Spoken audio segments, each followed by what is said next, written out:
Welcome to the very first episode of Cartoon Time Machine. I'm Scarlett. Oh, I'm Katie.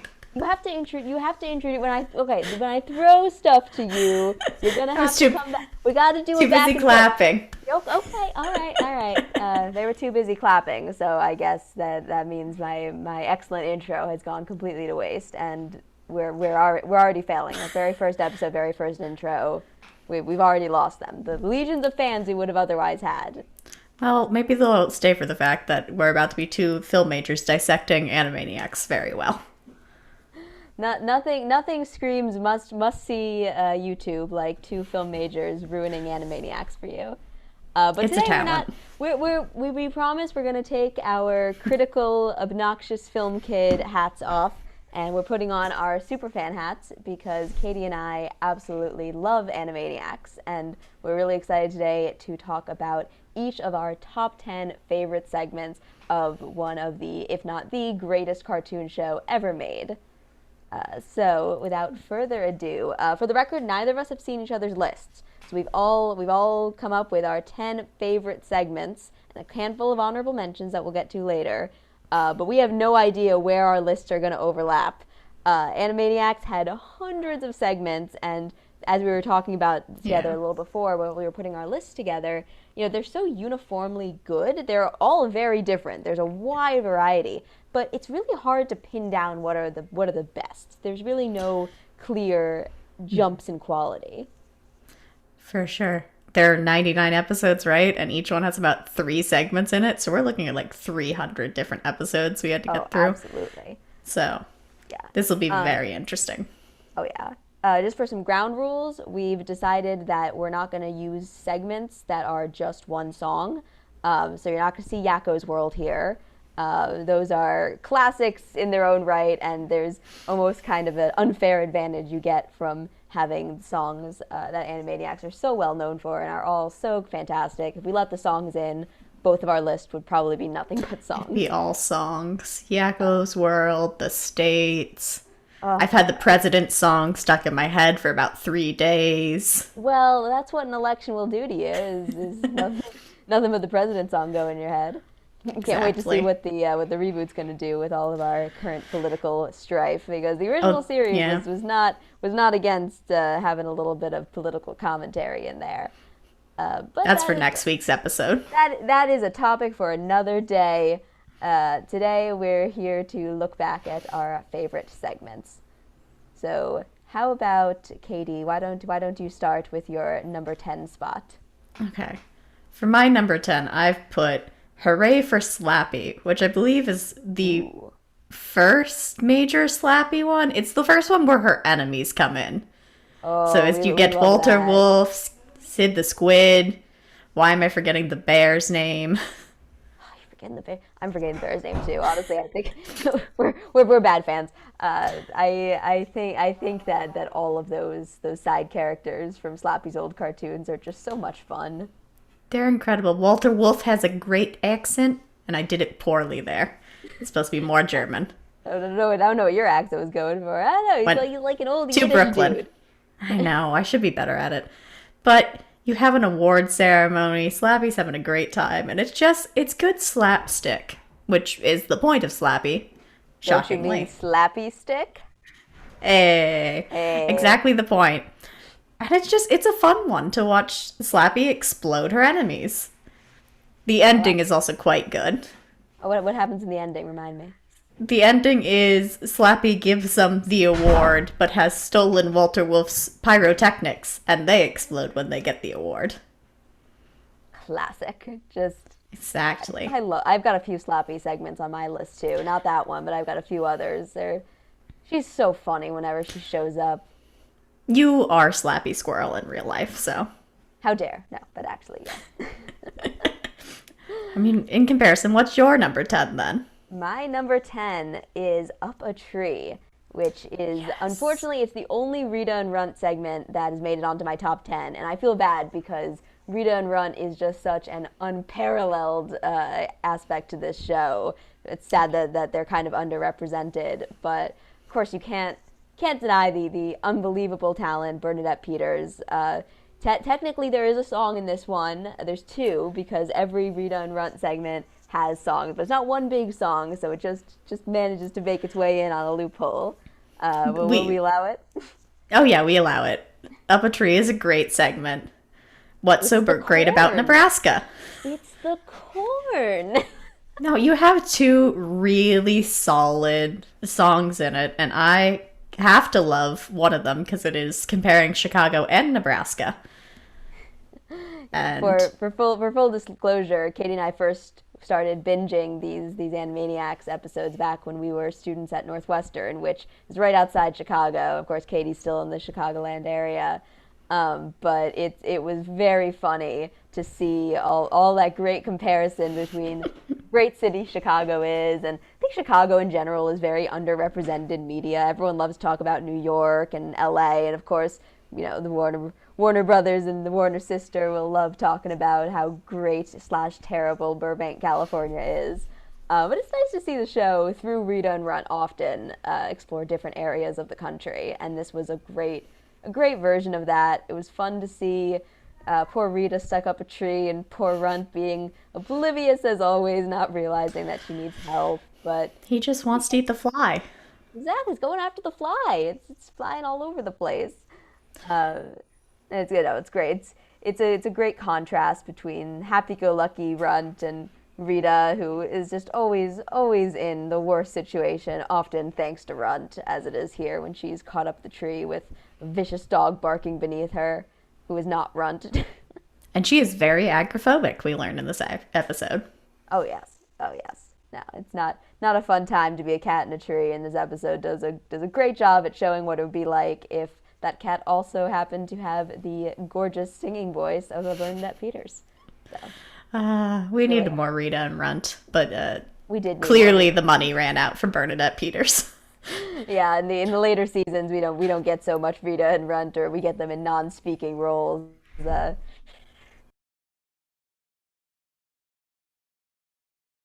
all right, yeah, real shame that those last few episodes we didn't have any good Rita songs, but hopefully they'll bring her back or some aspect of her back for the reboot because again she's underrepresented on my list, but I do love Rita and Runt together. Just a great comedy duo.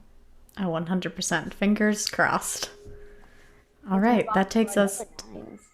Yes. Would you like to go first this time then? Sure, I will go first. So for my number nine, I chose the Please Please Please Get a Life Foundation, which is such a mean segment that I know it couldn't exist today. But it's so funny to see the show, very relatively early on in its run, already acknowledging how weird and obsessive their fans were becoming, mostly through the internet. Now, what's funny is, this is very early days of internet chat rooms, and it's funny to see how it has escalated from there. Just to the way that this segment so deftly mocks everyone who is deciding to take this cartoon show very seriously. I know Katie and I definitely felt seen. Whoops. Hopefully we're not quite as bad as the people nitpicking on every little moment and looking for every background detail. But it was just so funny to see the Warders reacting to people who clearly were mega fans, and yet with the most disdain for them you could possibly have. It's so cruel, and it's one of those things I actually have a kind of a love-hate relationship with it. Because sometimes I'm thinking, oh, that's so mean. These people just like the show. But, I think it also speaks to a wider theme of why can't we just enjoy things anymore? And I think, if anything, that's much more prevalent today than it was when this aired. So I admire the sort of forward thinkingness that is being displayed there. Oh, yeah, that's one of those segments I forgot about, and as soon as you said the name, I went, oh, right. Yep. Oh, they have a couple of those kinds of segments where they really push the bounds of Oh what they're yeah. going to get allowed to do. And every time, it still gets through, somehow. Oh yeah. I mean, I kind of hope that that's the tone that they remember to strike in the new series. Just because I think, what's always been kind of fun about Animaniacs, when people say edgy, I think they think adults, but I think Animaniacs did a really good job of having just very dark, cynical humor while at the same time still being at kids' levels. Um, I think modern cartoons try to take such a positive spin. They're afraid of kids leaving, taking picking up bad habits. And if any characters can give kids bad habits, it's definitely the Warners. But the lack of respect and the meanness of this segment just makes me laugh every time. Oh yeah, the Animaniacs is definitely in the older version of cartoons where there's less focus on the idea that kids are going to pick up bad behaviors and violence from cartoons, and that's its whole other thing. But hopefully they keep some of it because the point of it is to be comedically partially dark, we're being very fun and upbeat. That's something they need to keep for the new stuff. I think Oh, that's its absolutely. timeless point is that. Absolutely. And we can just hope that the folks who are behind it are, working their hardest to try to keep that sort of more child friendly tone as far away from the project as possible. Because it is for children, yes, but I think Animaniacs was never friendly, and I think that's the most important thing to keep. And what's There's a your number different nine, segment. Katie? I have Yes Always, which is a Pinky in the Brain segment. and Oh I yes, our first Pinky in the Brain on the list. and I think this one is one not that many people are going to pick cuz it's very much centered around the industry. Because it's Brain doing a voiceover and throwing a fit basically the whole time. And it is supposed to be a reference to some actual famous actor who I've That was immediately the Orson forgotten. Welles one, right? Right, yeah, it's the Orson Welles fiasco. Yes. It's just from a film major perspective, having dealt with actors, it's very funny to see these very comedic moments, like making fun of themselves, because these are all voice actors making fun of voice actors. That's great. Yeah, no, So, you're right. It's a weird segment, especially considering, if we don't really even know what they're referencing. I think it was a specific incident with Orson Welles, but it's so obscure that, even two people who supposedly have film degrees, we've never really heard of it. So the fact that they're going for that audience somehow, and still making it funny even if you don't know the reference, I think is really great. yeah, there are so many little references in all of Animaniacs that are clearly at very niche audiences, but they do a very good job of making it comedic for everyone, which is just something that the writers really need to be applauded for in this show overall. Oh, absolutely. I mean, I think like sort of what I was saying before. It's great that the people who are making this show didn't really feel like they were constrained by typical children's television, and it was great they had the freedom to do segments like this without some big executive asking, "Oh, well, so will kids actually get that reference?" And maybe there were people saying that, but I'm glad that Spielberg or whoever was willing to go to bat for them absolutely did. Oh yeah, and they make so much fun of Hollywood in everything. And looking at it from our perspective, we're like, wow, that's a deep cut. I know. On my list later on, we have some more of those deep cut film references that It's gonna be a recurring thing with these Animaniacs. Oh, very exciting. All right, that takes us to number 8 then. And I guess we're doing this thing where we're switching off who goes You know first. what? I like it. I like this thing we're doing. We're getting in a nice Look at rhythm. us. All right, my 8 is a weird one. Oh boy, do tell. The Brave Little Trailer. Yes. Oh my God. Tell us about it. So it's one of the segments. There were a couple of these that are. I need to do research on names apparently, because now I'm forgetting the guy who voices Winnie the Pooh. Oh. Oh, I knew this at some point. Jim Cummings. Jim Cummings. There. Jim Uh, Cummings has narrates this episode. And he's narrated a couple for Animaniacs at this point, where there are all these really weird one-off segments of inanimate objects, typically. So in this one, it's a trailer home, a baby trailer home, who is in his little trailer park, and a tornado comes. And there's a scary bulldozer. The other trailers aren't helping. And it's just so different and odd. And there's a lovable fact when Jim Cummings is narrating for you because, like, aw, Winnie the Pooh's narrating this natural disaster. Oh, the contrast of that segment is wild. It's there were just so many moments, and it's one of those that stuck with me, which is in general like this list is which ones did I look at the name and go, oh, I remember this one, because there are just so many names. You forget them eventually. And I don't have a great memory for TV show titles and what happened during them. Unlike some of our friends who can remember the D plot of episodes. We're less intense than that. We're not quite please get a life foundation level yet. No. But it's an enjoyable break from the typical stuff. So you'll have every so often you're like, I don't want a Good Feathers or a Slappy. I want something a little different. And this was just a perfect one for that. Oh yeah, absolutely. I think that was one of the greatest strengths of Animaniacs is that they were able to do these little vignettes that aren't related to our main characters, and they're just good cartoons. Really Yeah, speaks I to have the variety show format they've got going. Yeah. I don't have a ton of other like little vignettes in the list, but I definitely have at least a couple of the honorable mentions. Oh great! I'll be excited to get to those when I do.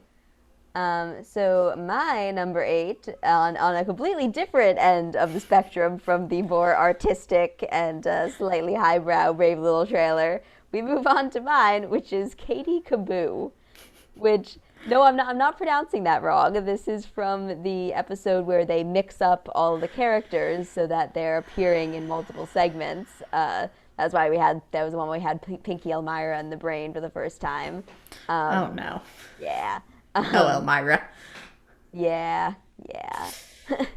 But in any case, the best segment of that one is definitely Katie Kaboo, where for the first time we see these two smaller, less popular perhaps segments come together in such perfect harmony when Chicken Boo turns out to be Katie Kaboom's new date.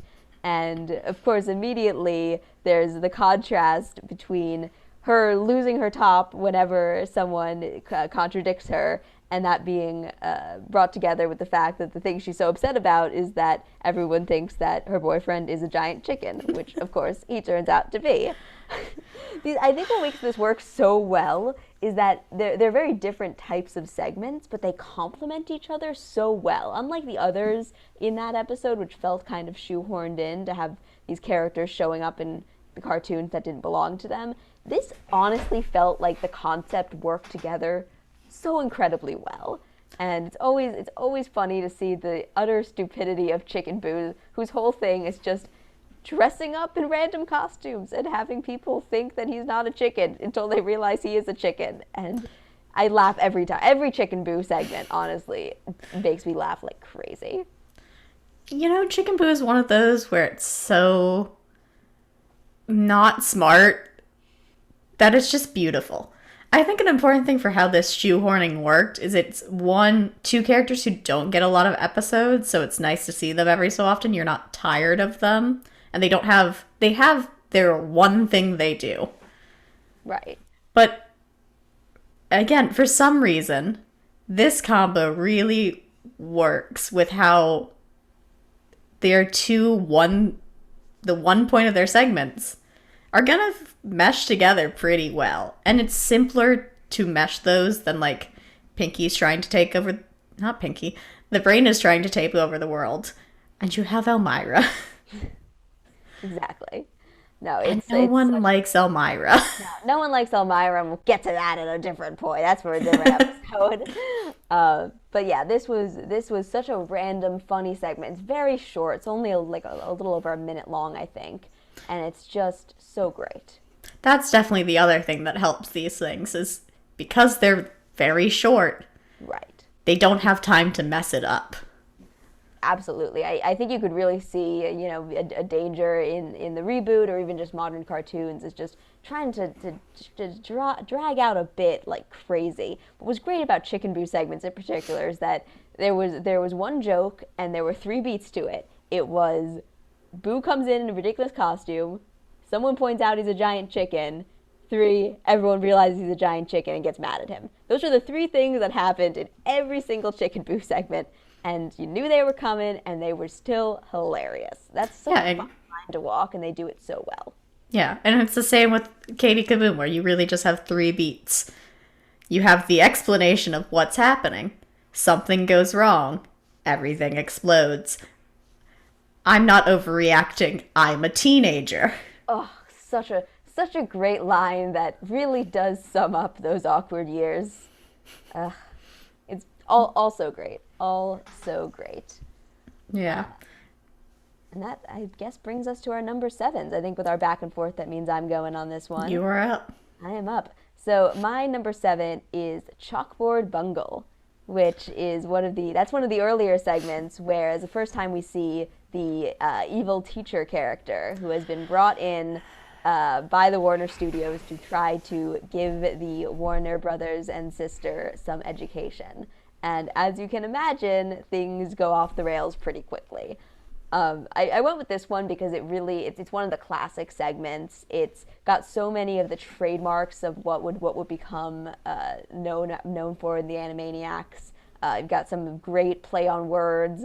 I think the classic one that everyone remembers is the teacher asking Yakko to conjugate with her.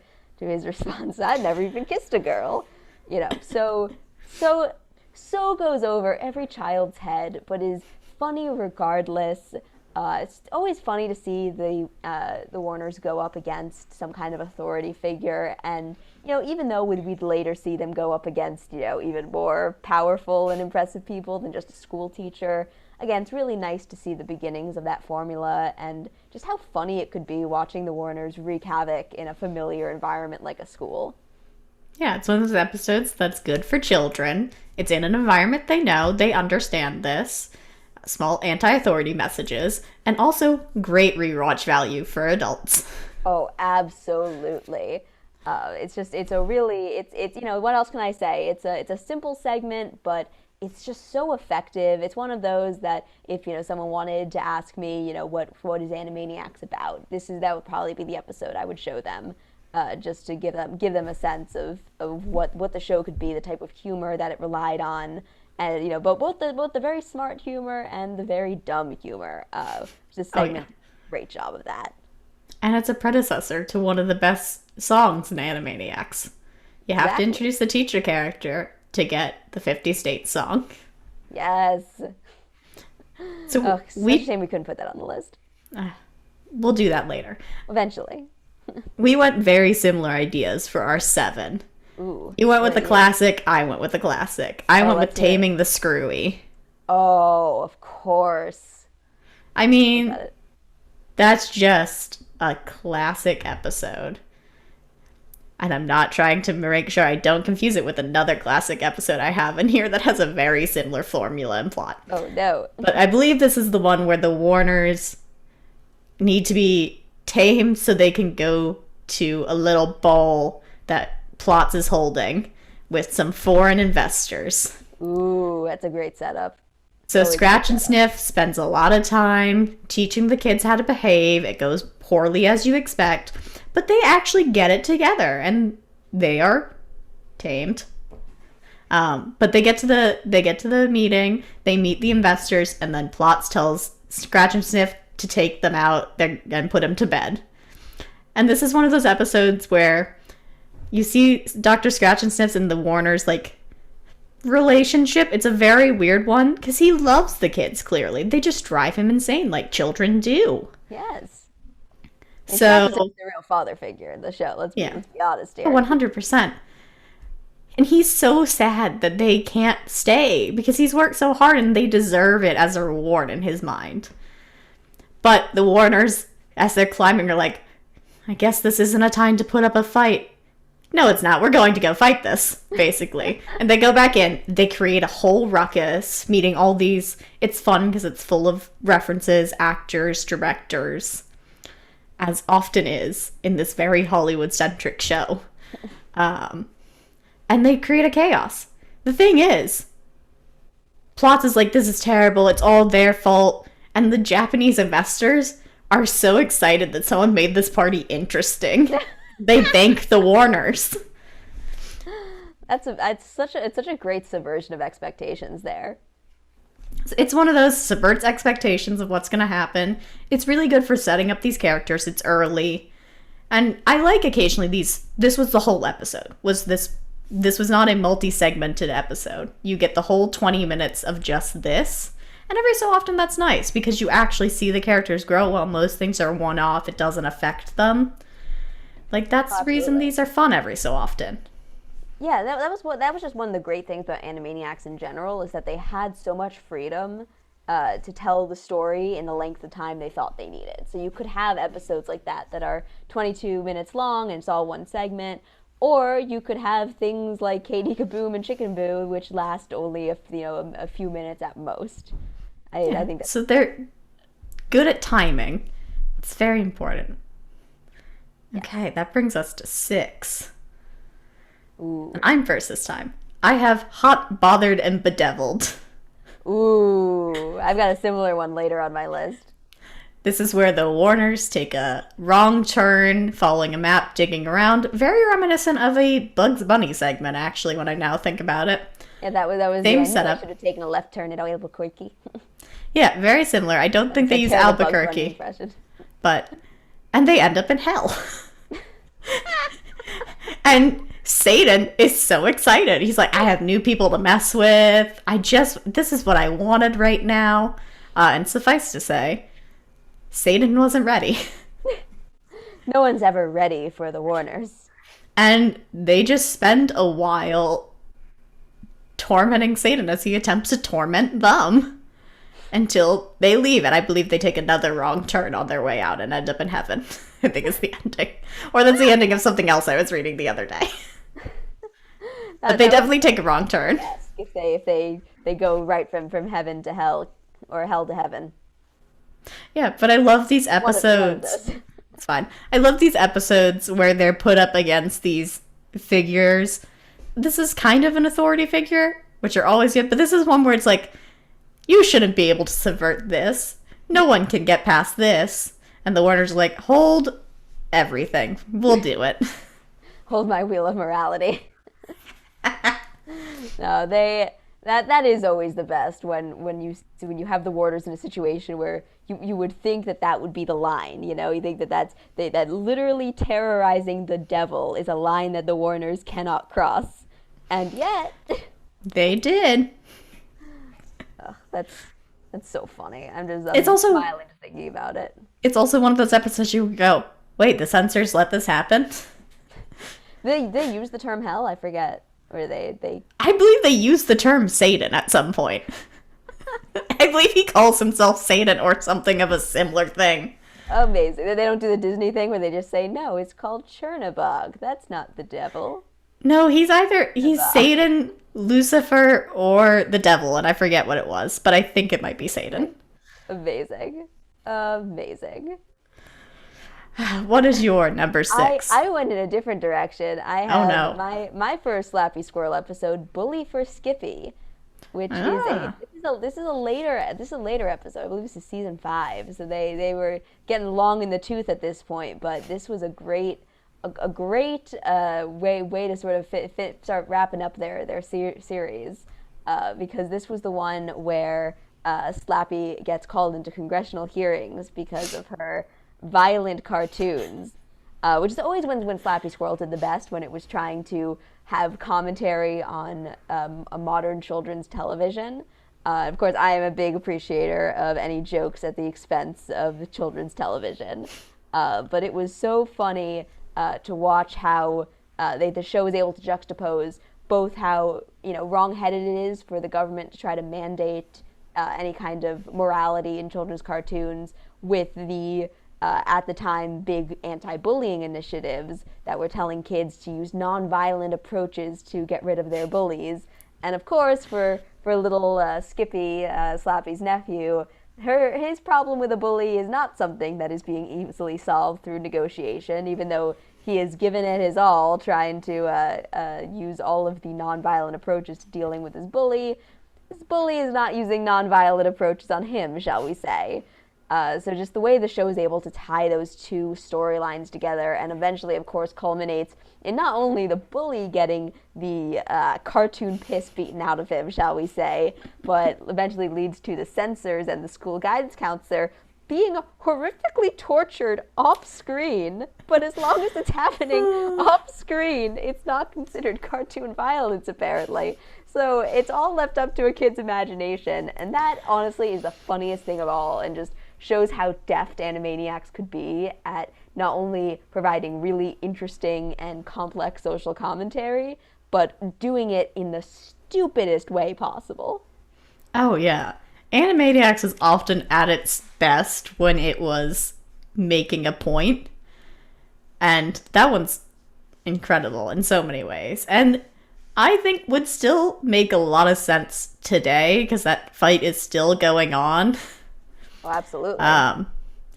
So yeah, Animaniacs knew how to use its wide voice to an array of children and adults to go, hey, look at this thing that's kind of stupid. This is zany to the max. Yes. I mean, I think what was so great is that they never talked down to their audience. So they believed that even if a child wouldn't exactly know what the current events is, that they're smart enough to be shown an argument and to make an opinion on it. I think that was, the segment was trusting that kids could make the comparison in their own brains to some kind of federal censorship versus teachers and guidance counselors trying to impose their own morality on situations they know nothing about. So I think Animaniacs was always great when it was teaching kids that you can't always trust an authority, and not many cartoons are willing to do that. So really kudos to this segment and the show as a whole. Good segment from season 5. Season 5 had some flops, but it does have some wins. I mean, this episode is particularly weird because you can tell something's going on with Skippy Squirrel's voice. I think it's the same actor, but I don't know if they didn't put the right voice filter on him or whatever. He sounds weird in this one. So that's the only thing, honestly, keeping it from going a little higher on the list, is that it was clear there were some hiccups in the process by that point, but doesn't stop great writing. All right. So that takes us on to number 5. What you got for us? For number 5, I guess I chose another commentary-heavy episode right back to back.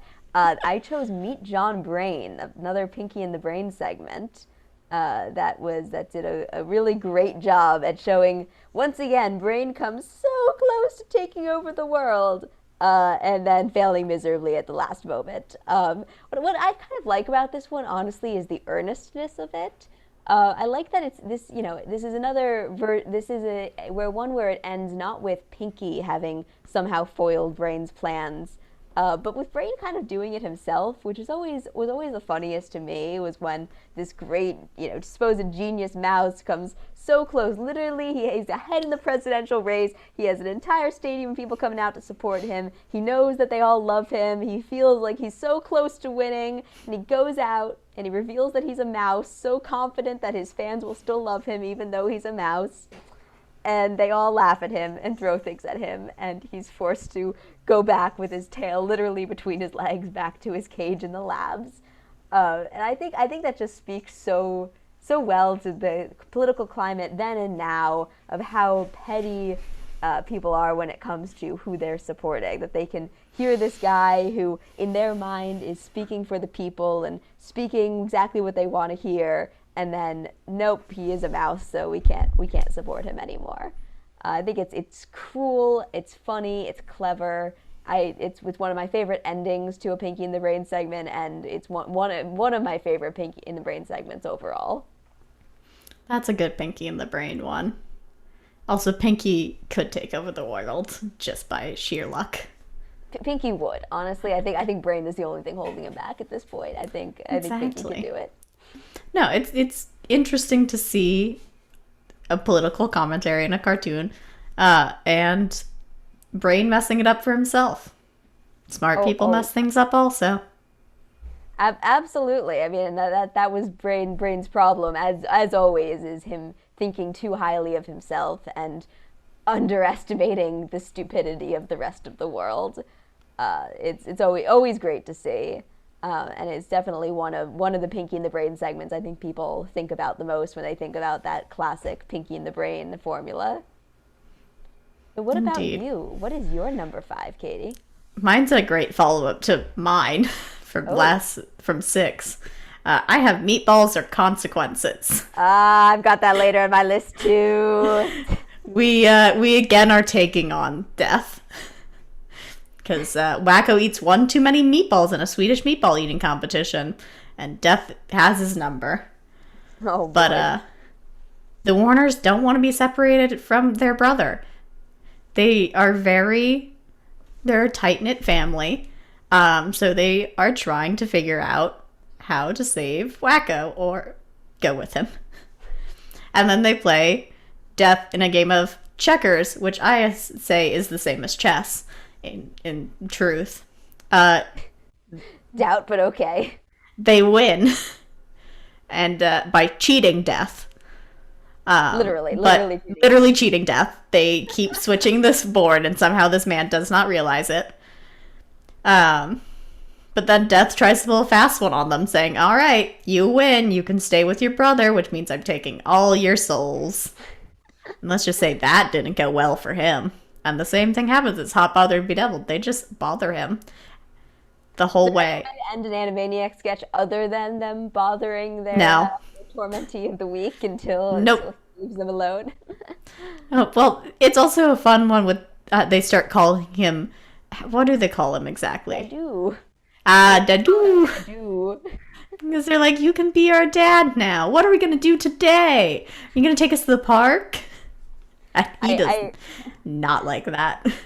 like you said, this is kind of a similar one to Hot, Bothered, and Bedeviled. I think what's honestly funnier about this one is that it's not quite at the level of Satan himself. It's just kind of the lowly operator Death, and it's so funny to see how they're sort of bringing down this just concept of mortality. I think that just really raises the bar on that segment. And also just going after the Swedish people for some reason in this episode. It's a Seventh Seal reference, the Swedish film, the Ingrid There- Bergman film. Yeah, they're referencing there's a painting of Death playing chess by a Swedish painter, Swedish meatballs. They just really weren't having the Swedes that week. Clearly they were going hard on the reference, and of course Swedish accents make everything sound funnier. That's very true. It's Death funny. does have a Swedish accent, and it's very funny. Oh, it's great. It's great. I mean, and again, because it's sort of meant to be a parody of the Seventh Seal, which of course takes itself very seriously. It's a very ponderous, important film about the nature of life and death. A good film, you should see it, but like it's so funny to see Animaniacs take their spin on it. And on a different note, again, deep cut reference Oh, for yeah. children. Oh, Even I haven't absolutely. seen that, and it's an Ingrid Bergman film, and I'm a film major. Yeah. So, I said Ingmar. Wrong, What? wrong one. I said Ingrid. I meant Ingmar. whatever. They all have similar names. They do. They do. Now we have it out for the Swedes. Oh, no, yeah, that's true. Swedes are going to send us letters. All Oh of no. the internet Swedes are going to come after us. Our Swedish audience that we No. totally have. No, come back, Swedes. We love you. We love you and your meatballs. All right, All right. that takes us to 4. Takes us to 4. What's your number 4? I finally have a Pinky in the Brain segment. I debated putting a couple others in, but I was like, Pinky and the Brain also have their own shows, so we can talk about them later. But I had to put in one, and I went with Pavlov's Mice. Ah, yes. Because That's a one, fun one. I love the cut at psychology. And it is a comedic way for things to go wrong. Because whenever Brain hears a bell, like Pinky hears something else, like Brain does the teapot dance. And Pinky does the traditional kind of Russian joke dance. We're going to call it that because it is basically a media joke at this point. Yeah, I'll give it that. So it's got slapstick comedy because Pinky keeps hitting Brain when he does his. It's a combo of dumb things. I enjoy the 18th century Russia. as they are attempting to steal the Russian jewels, because apparently that's the way to ruling Russia. Is if you own the jewels, you are officially the ruler of Russia, which is Well, not obviously, how it duh. works. But I What? love that That's not how it idea. works. That's not how it works. It's one of those where you're like, wow, Pinky. And the brain. Poor planning. This is just overall poor planning. Well, maybe that's why they haven't taken over the world yet. It's just they have an incomplete knowledge of how government works. Also, there's a really funny part with I think it's Tsar Nicholas who's in this, where they're just like making fun of Tsar Nicholas in like 10-second spots, and that's a one. Also, he's taking Good. claim for the eclipse that's happening, and you're like, that's a very monarchy thing to do in that time. I am God. I caused this eclipse. It's funny whenever the show, takes shots at real live people. Oh, yeah. It makes it almost a history lesson, just with more violence. Animaniacs has history lessons in it, just with I, a lot of comedy. I mean, I think one could argue that it certainly did a better job at teaching countries of the world or states of the U.S. better than most school does. Why not history Yeah, as well? even get some fake states in there. Wait, To were be there fair, fake- not states, but in the states as in countries. Oh, There's okay. some fake ones in there. Oh, Hey, don't ruin the magic they for me. they redid it for when it's been sung live lately. They have a new one where they have new countries in, Oh, yay! and it works very well. Well, that's good to know. So, Gotta keep it fresh. Gotta keep it fresh for the new generation. hey, hopefully they have a revamped episode where they sing that. I want the new one animated. Yes. Not just I'm- Rob Paulson on TikTok singing it at me. Hey, don't knock Rob Paulson on TikTok. We love. He's got a TikTok. great TikTok. He's just talking to me in his character voices. Yeah, I want Rob Carl Paulson. Weezer updating me. Rob Paulson is a king. Let us not forget that. Oh, yeah. All right. All right, take us to your number 4. Four. All right, I went with another Slappy segment because how could I resist? This one is Woodstock Slappy, which Nice. I think is just the epitome of where you could go with Slappy Squirrel as a concept, where she takes on the entire concept of Woodstock. While her nephew Skippy is, of course, representing more of the young people demographic of being really excited that all of the greatest talents of music are there. We got the Who, you got Jimi Hendrix, the band. So many classic bands who are actually at Woodstock are parodied here. And of course, all Slappy wants is some peace and quiet because this loud music concert has somehow erupted right outside of her treehouse. The thing that pushes this episode over the edge to me, honestly, is one of the best Who's on First parodies I've ever seen with the band The Who. They take so much time out of this segment just to do an extended Who's on First joke, and it works so well. It's funny whether you know the reference or don't, whether you're someone who's seen a million versions of Who's on First done before, or if this is your first time being exposed to that kind of humor. It's so funny no matter what, and it's so funny to see Slappy at the end just encourage all the singers to blow up their own equipment, ending with a big cartoon explosion. And of course, the way to finally get rid of all these damn kids is polka music, which is always a win whenever there is polka music in my Animaniacs segment. Polka music gives me flashbacks. They'll tell the story. Now you gotta tell the story. My roommate's alarm was polka music. I woke up to polka music for the most part of 2 years. So trauma is what you're saying. This would be a traumatic episode for you to watch. It's like you have some trauma when you hear an alarm going off in a TV Oh, or yeah. movie. My alarm was polka music for a while, so it just kind of goes, do I need to be awake? Wait, I am awake. Well, yeah, you should be. If you're watching Animaniacs, you should absolutely be awake in the next segment. Oh yeah. But that's a perfect representation of what Slappy and Skippy were good at, which is showing the divide between generations. We love grumpy grandma Slappy and young boisterous Skippy. And just Exactly. sometimes the fun of those segments is where like these two loving family members do not see eye to eye. Exactly. I mean, I think what's great is that even though they disagree on so many things, they still have such a nice warmth together of just watching them interact, especially during that who's on first bit. There's still so much warmth between these characters that is really what keeps attracting us to this segment, because it's not meant to be, an odd couple situation. Skippy is never going to be able to stop Slappy from doing whatever it is she's doing, but she's also not going to do anything that's going to put her nephew in any kind of danger. So she's there to protect her nephew in most of these. Parents, I'm sorry, where are Skippy's parents? That's in our conspiracy episode we do later. Where are Skippy's?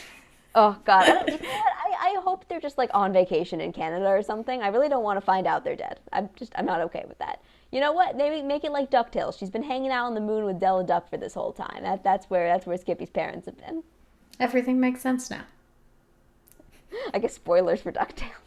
Halfway through your Animaniacs video. Oh no, was that a major spoiler for DuckTales? It was a spoiler. I don't know. It's like a year old. Get over yourselves. It's just a cartoon. Oh. Please get a life. Now I'm gonna get hate mail. Now it's the Swede tour after us and the DuckTales fans. We have ruined our podcast. We've ruined our podcast in episode 1. Woo! Man, we had so many great episodes planned. We had some guests. I guess it's over now. Yep, it's all over. We've ruined it. We're clearly incompetent at this. All right, just give us your 3. Number 3. So here's another segment that does do such a great job of encapsulating what the Animaniacs were. My number 3 is Hooked on a Ceiling, which is the Michelangelo episode. The Warners are called in to see the painting of the Sistine Chapel, and they are horrified that there are naked people being put up there. And what follows is hijinks to the highest degree, with the Warners trying to get Michelangelo to finally snap and unpaint all of the naked people. And of course, by the end, the real savior, the holy pope, as it turns out, is Steven Spielberg, who has now commissioned the art to look exactly like bits of his movies. So instead of the wonderful scene of the birth of Adam, instead we see little bits from E.T. and some of Spielberg's other movies. I think this was just a great way to both poke fun at the people behind the show like Spielberg, but also to stand really strong on its own. Whether you don't need to know art history to know how funny it is to watch the Warners take down one of the greatest pieces of art that's ever existed. Just the sheer irreverence of it is so funny and such what made Animaniacs so memorable. Yeah. One, I love that Steven Spielberg allowed Animaniacs to poke fun at him pretty constantly. I would think he requested it. It's quite possible. He put so much time and effort. As we read interviews about the process, he was, it doesn't say Steven Spielberg presents for nothing. He actually made the effort to observe the episodes and put his little touch on all of them. And you can really see it in something like this, which is just so much slapstick humor, while also almost trying to make an argument against why we consider classic art to be so classic, which is such a wildly radical thing for a cartoon show to do. But I think it works so unbelievably well. Another point is, weirdly, the Animaniacs are typically anti-authority. In this case, they're kind of playing the authority because, the Roman Catholic Church did have the Sistine Chapel ceiling repainted for a bit, so there was less naked people and less genitalia. And I think they're still working on repainting and getting rid of those adjustments. So I find it funny that this is the one time that the Animaniacs are really the authority figure, in a sense. It's a weird episode. It's a beautifully weird one. Exactly. I think what's funny about it, the authority that they're taking down is the modern one. I think you have Michelangelo portrayed not as a great genius of art as he's usually portrayed in other media and certainly in what kids have been hearing in school, and to break down the Sistine Chapel as just, it's a bunch of naked people up there. I think is so brilliant and so speaks to what children are probably thinking when they have to sit through an art history lesson. It's just another great way Animaniacs was understanding their audience and what it would tickle their audience to see. Okay, but also, what child, when they first hear the name Michelangelo, thinks of the painter and not the Teenage Mutant Ninja Turtle? And they reference that in the episode. They reference the Mutant Ninja Turtles. Did I just cut the teenage off it for some reason? Why did I? You can call them the Ninja Turtles I'm also. gonna call it. I felt like I did. I called them Mutant Ninja Turtles, Oh no. which is wrong on all accounts. Yeah, no. Okay, so to keep the running tally of people who are pissed at us, Swedes, people who care about pop culture, and the Ninja Turtles. So that's who's gonna come after me now.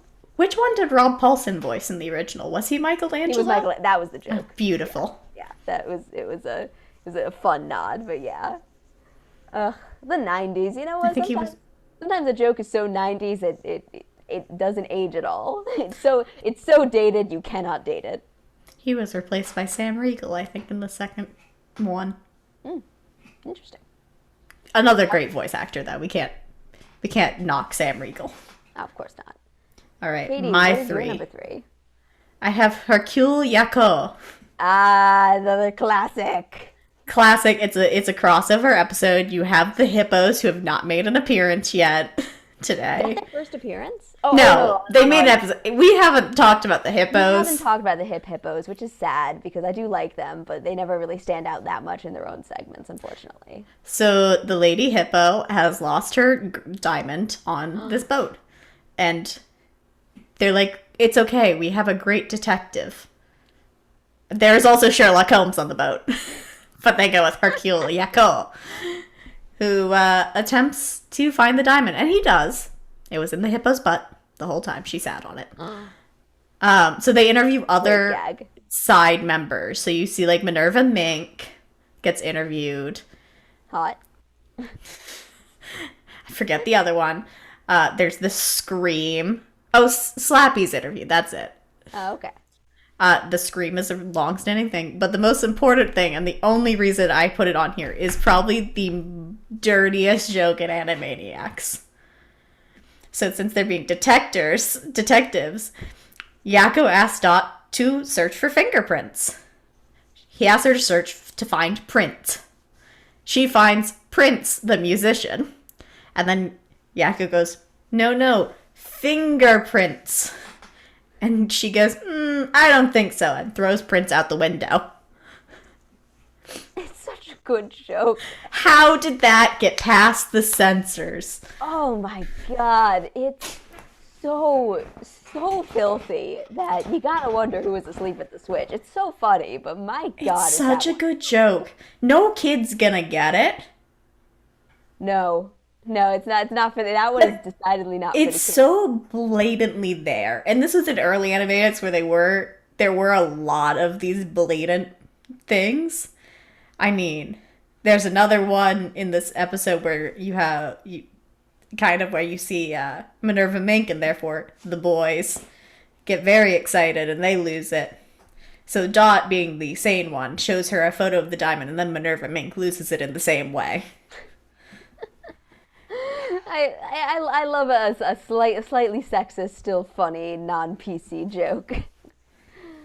That's great.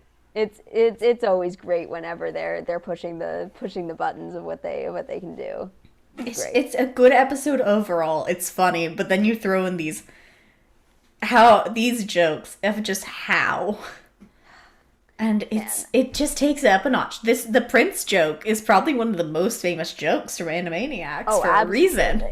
Absolutely. Well, it's always the one people bring up when the question of how did they get away with this comes up.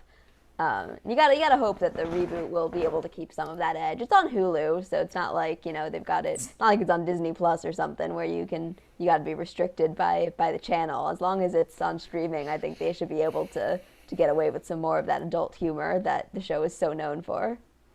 Hopefully. The trailer seemed like they got some things up their sleeve. What is your number 3? Wait, I already said my number 3. We're on your number 2. Oh, I'm on my number 2. I can't You're on your number count. 2. No, you Okay. can't. I went with a true classic here. Ooh. Desanitized. Oh, that's like the second episode. Is that the first episode? Second episode? First or second episode. It's the first big Warner skit, though. That one's great. It actually might be the first episode. I think it is. It's certainly like the introduction to these characters. It is the introduction to the Warners. We see Dr. Scratch and Sniff. He explains his backstory. He has hair. Oh. He loses it in that episode because of the Warners. And it's just really an introduction to the Warners and their craziness. It's got more dirty jokes in it, as usual. It's really early Warners. But Scratch and Sniff is just trying to figure out how to help the Warners who have reappeared from their water tower. And it's just like, it's that first one. The Warner lot. It's the first one. You can't not love it. It brought this podcast into existence when we watched it for the first time. It started this stupid long journey. Well, you can't stop watching Animaniacs once you've seen Desanitized. Yeah, it's perfect. It's beautiful. You can't knock it. You know what? You're so right. I'm actually kind of annoyed I didn't put it on my list. The more that I think about it, because it is. I feel like when people make lists like this, it's easy to forget those first episodes and how formative they are and how great they are, even if they're more on the simple side because they're just establishing a formula. Mm-hmm. I think that you really can't downplay what a funny episode that is. I stuck predominantly in seasons 1 and 2 for a reason.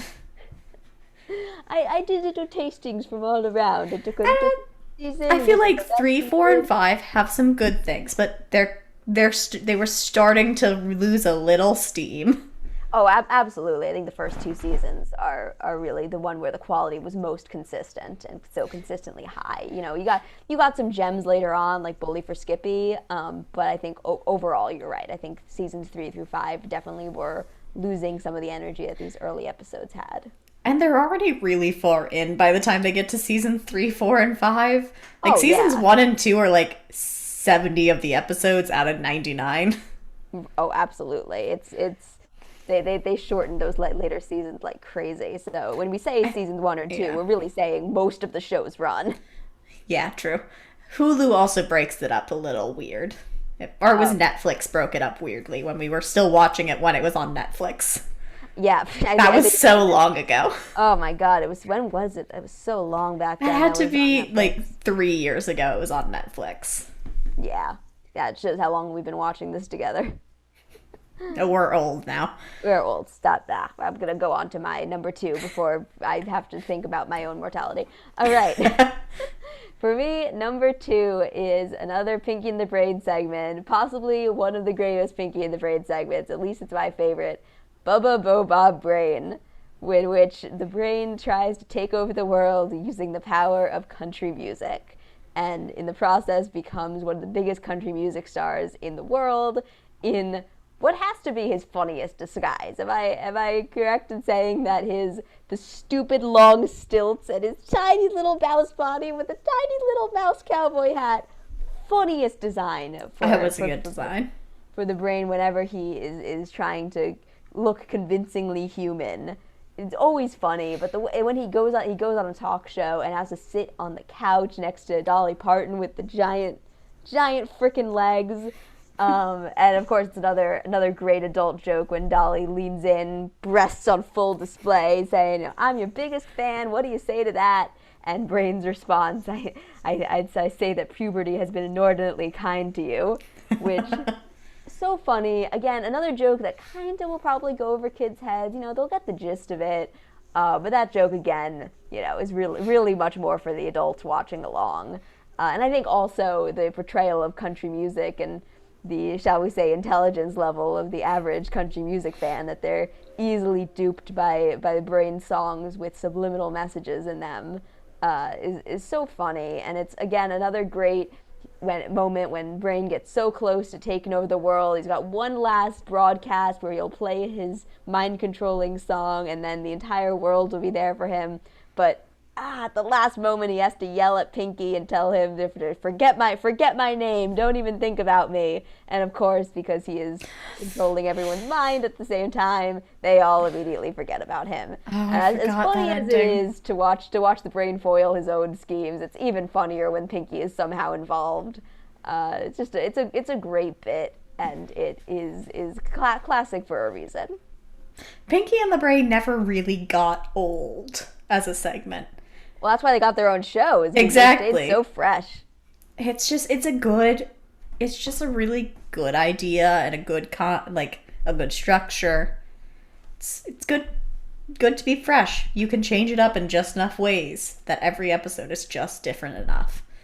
Unlike some segments. Exactly. I mean, it sort of works in the same sense that those old Hanna-Barbera cartoons just kind of inherently worked because there was so many places you could go with that concept. I think of the Jetsons and the Flintstones. The establishing world is so strong. In this case, it's two mice who are trying to take over the world, that there's always going to be endless possibilities for places you can go with it. Oh yeah, it's great. What was your number 2? We did that. It was desanitized. Now you can't count. No, wait. I thought yours was number 3. No, desanitized was number 2. You were the odds. I was the evens. Okay. Clearly we're bad at this. Okay, so but now we have our honorable mentions, which I have right. many more than you, I think. All right. Well, what would you want to maybe cut it down to 3 each, 4 each? Should have discussed this before we started filming. Should have. Sure, we can do about 4 each. But 4 each. All right. Why don't you give your 4 then? Okay. Put down your list. It's hard. Okay. I gotta go with Cat on a Hot Steel Beam. Good classic cartoon style. It's the only... We didn't have any Buttons and Mindy on I here. was going to ask that was Buttons and Mindy. Yeah, we didn't Buttons have and enough Mindy. Buttons and Mindy is... kind of Tom and Jerry, though. It's Tom and Jerry, and this one very clearly has a Tom and Jerry reference in it. So it was nice. It was very clear on the nose what they're doing. And I enjoyed that. I have the flame.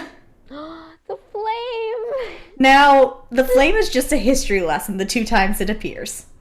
But the first flame, I don't care that it's a history lesson. I care that the flame is the most adorable character. That's the one where he's up while Jefferson is writing the Declaration of Independence. Yeah, right? so the one is the Declaration, the second one is the Star Spangled Banner. But the first one, I just love, the flame comes into existence because the candle's being lit, and the flame, starts shouting, "There's a fire! Someone put it out!" Wait, I'm the fire. And it's just little things like that. So cute. Beautiful. I have Katie Kaboom, The Broken Date, the classic Katie Kaboom. I'm not overreacting. I'm a teenager. It's a war zone. I love it. They just kept getting bigger and bigger. That was what was great about Katie Kaboom.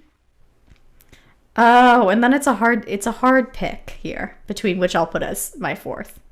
I think I have to go with Boo Rishnikov, but I'll sneak a 5th and go Skullhead Bony Hands.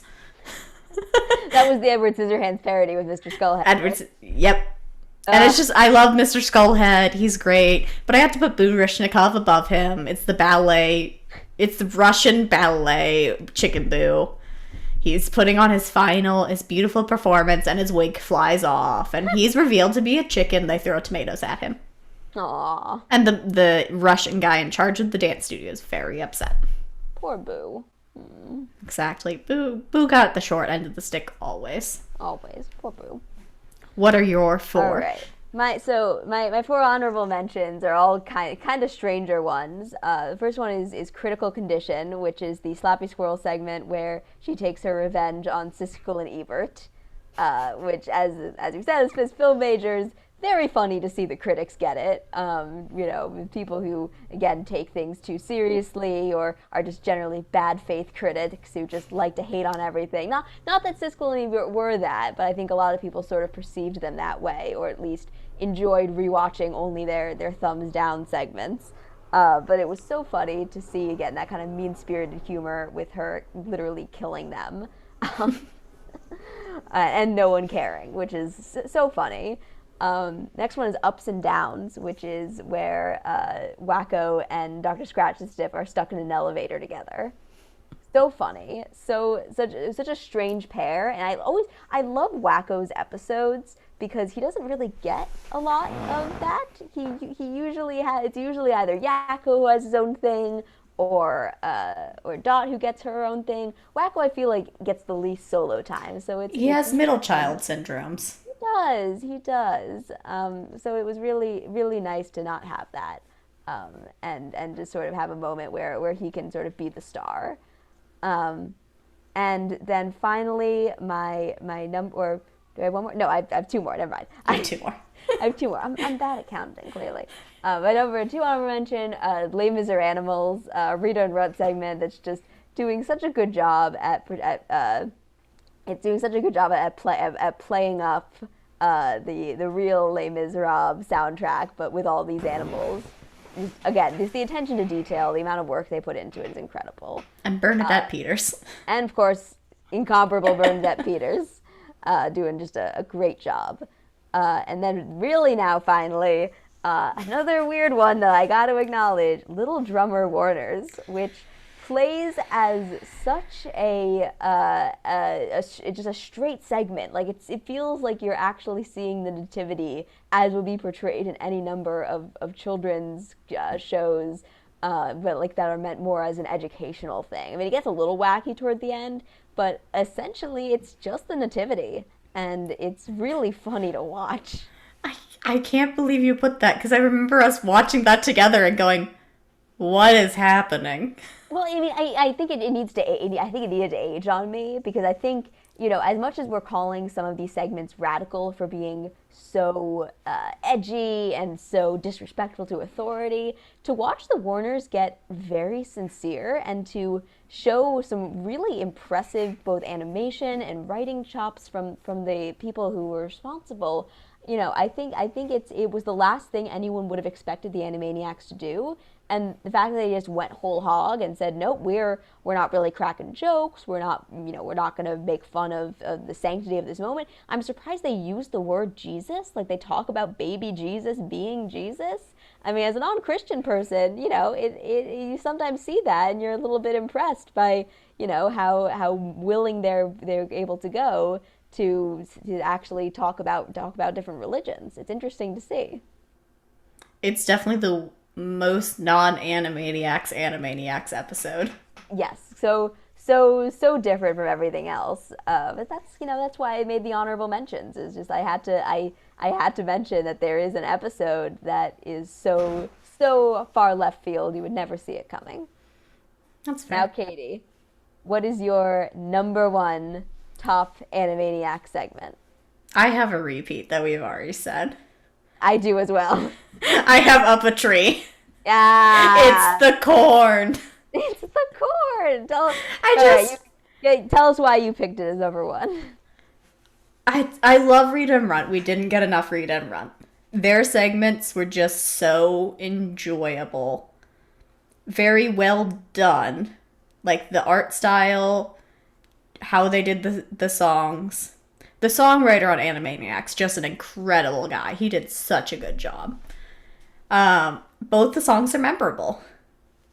I know the pattern of In a Tizzy. As soon as I reheard it, I was like, oh, I forgot that this was also in this episode, and this is a great one also. And then it's the corn, the Nebraska-Chicago comparison. I worked so hard on getting a Runt impression and did reference that for a little bit with you, just to bother you. Corn, definitely the corn.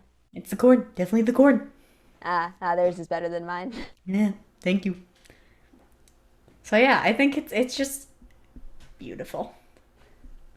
No, I mean, that I honestly, looking back on my list, I wonder if it being my number 10 is, you know, not giving it enough credit. I think it's like you said, it's just a really wonderful segment with so much to offer. All right, what is your number one?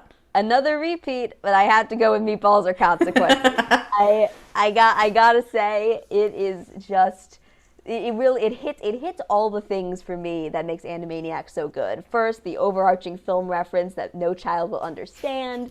Two, the blatant taking down of authority figures and getting out of it in such a clever way by continuing to spin the board. some real surreal humor in this one, where they keep ending up in a purgatory-like state, and one of them asks like, "Are we dead, or is this Ohio?" Like, what? That's I don't I even didn't know what mention that in mine. I don't even know what they were going for with that joke, and it gets me every time.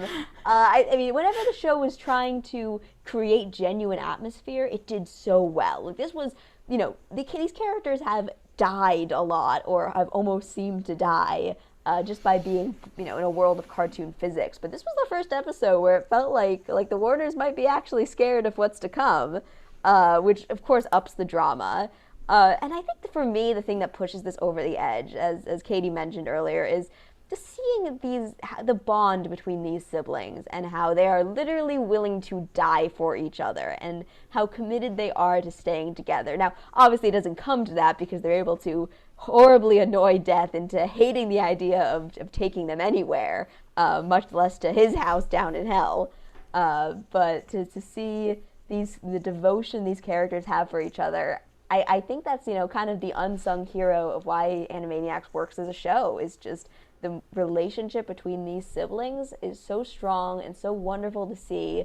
Even, in a show that's such a variety aspect, that is always consistent and always heartwarming to see. Are the Warners immortal now? I think the Warners are technically immortal. I mean, Also, they're back in a reboot. You can't kill them. Can't keep them down. They'll just keep getting rebooted. Also, we lost it the first time we watched it over Dadu. Dadu. That's just beautiful. They wanted Death to be their Dadu. It's so sweet. And it's so sad he said no. I know. You know what? This episode really walked so that later Grim Adventures of Billy and Mandy could run. Oh, you're so right. You needed, I mean, for them to create an entire series based on the same kind of Seventh Seal parody, I think you really needed Animaniacs to break that ice first. Breaking the important ice. Yeah, that's the real glass ceiling. The Seventh Seal references.